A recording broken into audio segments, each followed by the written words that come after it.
La société égyptienne étant en pleine évolution, certains artistes essaient de concilier l'histoire passée à celle d'aujourd'hui. C'est le cas de l'artiste Salma Nassar, enseignante assistante à l'Université américaine du Caire. Elle a créé cette archive de couvercles d'égout photographiés dans certains des principaux districts de la capitale. Ces découvertes l'ont amenée à créer un concept qu'elle intitule le service d'égout. Les quartiers ont été choisis pour leur homogénéité architecturale et pour la plus grande probabilité que leurs habitants partageaient une position de classe similaire. À travers cette exposition, l'artiste veut remettre au goût du jour les différents développements sociaux du Caire au cours du dernier siècle.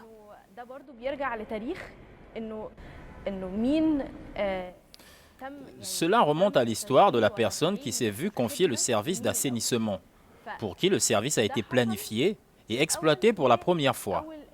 Ce privilège a été accordé pour la première fois aux 100 000 habitants du Caire à cette époque. 50 000 d'entre eux étaient des étrangers et 50 000 autres étaient de riches Égyptiens.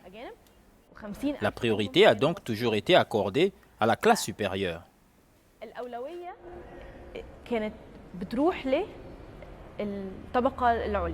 Selon Nassar, le plus ancien couvert d'égout présenté à l'exposition remonte à 1914 en raison de la gravure du drapeau égyptien kédivial se trouvant dessus. Beaucoup de ces couvercles d'égout ont une histoire et ils sont datés.